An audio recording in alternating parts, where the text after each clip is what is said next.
going on, guys? So I've been reading the comments and you guys were asking about like how to practice and some kind of practice stuff.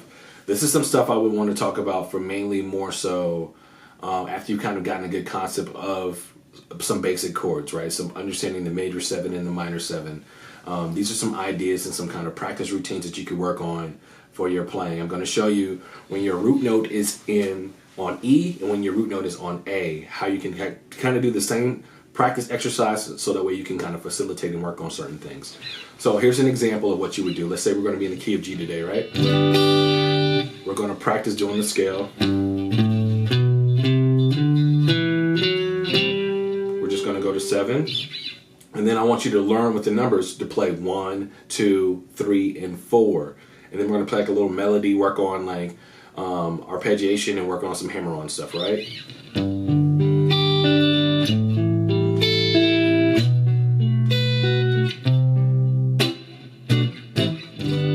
So 1, 2, 3, 4, right? Now we want to kind of put it into like a little bit of a melody where we can work on some hammer-on stuff.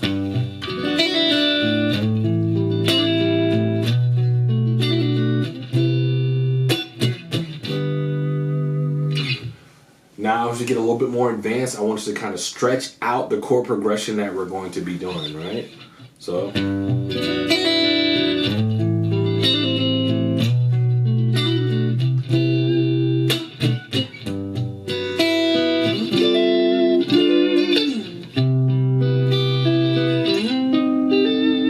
That's where we want to stop on the minor 4, right? So, 1, 2, 3.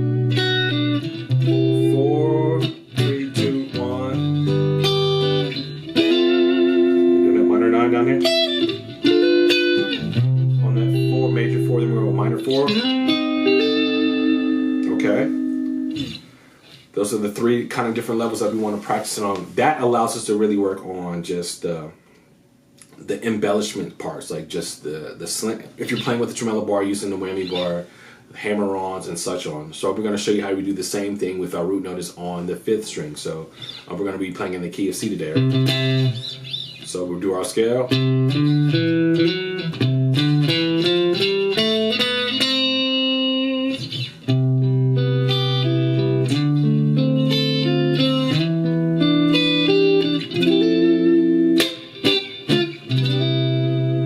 Now we want to add a little bit of embellishments in there.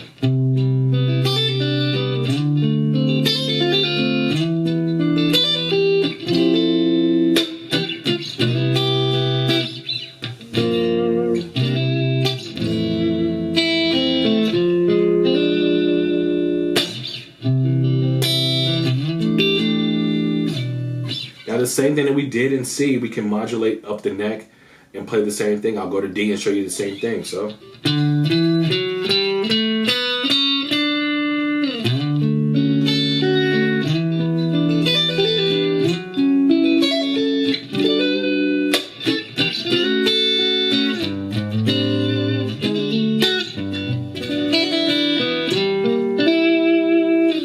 The same thing that we did in G, I'm also going to show you how we can modulate and play the same thing. The thing about this exercise, it works on the spacing. The chords, as far as the patterns of the chords don't change, or the structure of the chords don't change, just the notes change. So you can practice the same patterns in each note scale and just move up and just modulate, and it works the same way. So we were in G last time. Let's go to A, right?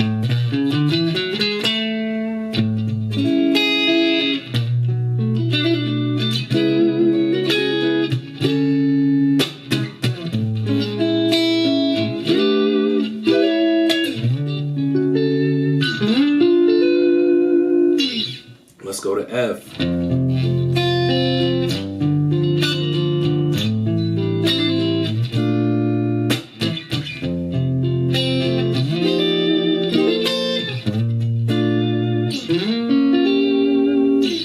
So that's the same thing. So I want you to understand that it works. So that movement that we're doing, where we're going to do that 9, we're looking at our F.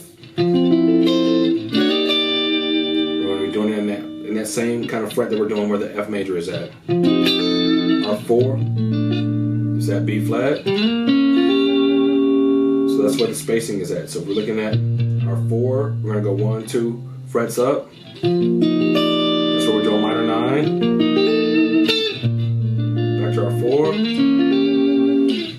everything is the same, and every time that you modulate when you're playing, when your root note is on the 6th string, which is the E string, right?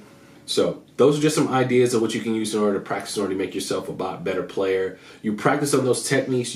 It's repetition. The more you can kind of do it, the better you'll become at it. The more fluid you'll be, the more crisp you'll be sounding. If you're having a problem with buzzing, check the action on your guitar. Also, sometimes maybe getting a guitar with a smaller neck can kind of make you feel a little easier for you to play. Those are just some tips. Add it to your playing. You'll definitely see growth in your playing.